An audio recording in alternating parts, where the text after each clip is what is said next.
Bonjour les Tillous.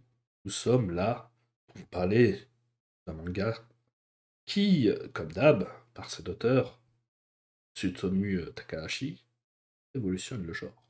Révolutionne, donc non, non, j'adore cet auteur. Franchement, bah, à chaque fois qu'il crée un nouveau manga, masterpiece. Et en plus, là, encore une fois, masterpiece. Et Tsutomu Takahashi, bah, encore une fois, et là cette fois-ci c'est de la part de Pika Édition, donc merci Pika. D'habitude c'est Panini qui édite ses œuvres, donc c'est important de souligner. Je crois qu'ils avaient édité d'autres œuvres, Pika Édition de Tsutomu Takahashi, mais donc ils ont décidé de sortir Black Box, son nouveau manga en 5 ou 6 tomes, si je dis pas de bêtises. Donc c'est ça qui est bien Tsutomu Takahashi, à part Sido et Bakuen Reto, ça fait rarement plus de 10 tomes, donc c'est parfait pour acheter sans trop dépenser. Et Black Box, bon bah, ça installe le récit, ça installe les personnages, ça installe pardon, la force et les rapports de force qui vont s'opérer. Même si, donc il y a quand même un sort de fil rouge qui s'installe et qu'on essaie de comprendre sur l'idée que justement cette idée de famille de tueurs entre le père et le frère qui aurait tué des gens et pas euh, le- l'autre fils qui justement veut lui devenir boxeur et demande même des conseils à son père qui était lui aussi boxeur. Donc c'est assez spécial. On n'arrive pas à comprendre pourquoi cet élément de tueur de la part des autres membres de la famille va s'opérer pour lui et pourquoi donc très peu de gens y croient. Et ça peut être très intéressant.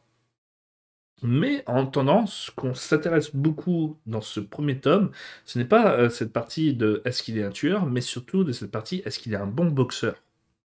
Et on y trouve avec le dernier dialogue qui dit ah bah en fait effectivement c'est un excellent boxeur à la fin du premier tome et c'est ça qui est très important et donc ça rappelle un petit peu d'autres mangas de boxe, ça va appeler à comparer ça avec d'autres mangas de boxe. Je pense à Hajime no Ippo ou Ashita no Joe, ou no Joe, je sais plus, je sais jamais si on dit Joe, non, pour moi on dit Joe, ouais, on dit Joe. Dites-moi dans les commentaires si on dit Joe ou Joe. Moi j'ai l'habitude de dire Joe, mais en vrai, non, ça devrait être avec un Y à la fin, donc. Alors Ashita no Joe, hmm, et quel est son rapport à la boxe par rapport aux autres mangas? Il y a toujours il y a toujours un passage quand même qui consiste à montrer que le combat de boxe, c'est une domination. Une domination auprès de l'adversaire.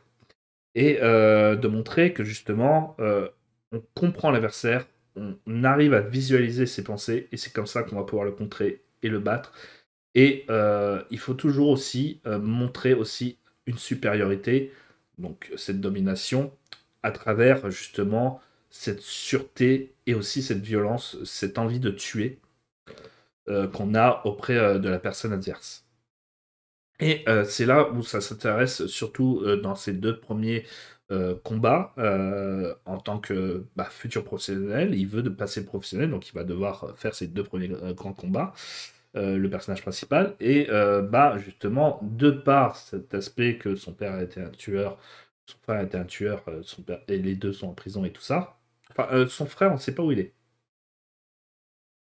Attention. Mais son père, on sait qu'il est en prison.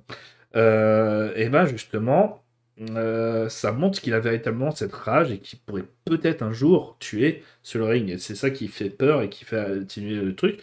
Mais ce qui fait surtout peur, c'est de montrer que cet homme est véritablement déterminé et prêt à tout. Et c'est avec les beaux dessins, enfin de Tsutomu, franchement il y a des doubles pages, mais c'est magnifique.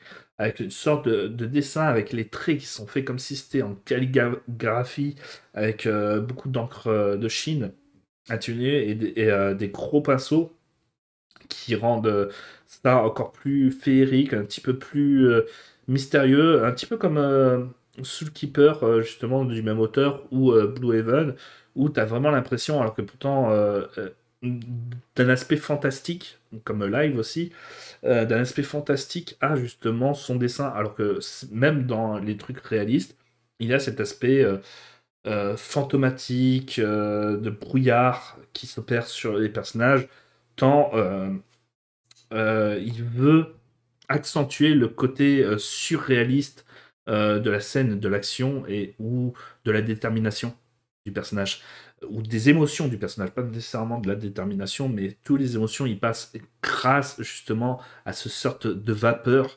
ou de ces traits du corps qui deviennent vapeur ou calligraphie qui accentue encore plus donc ce côté fantastique.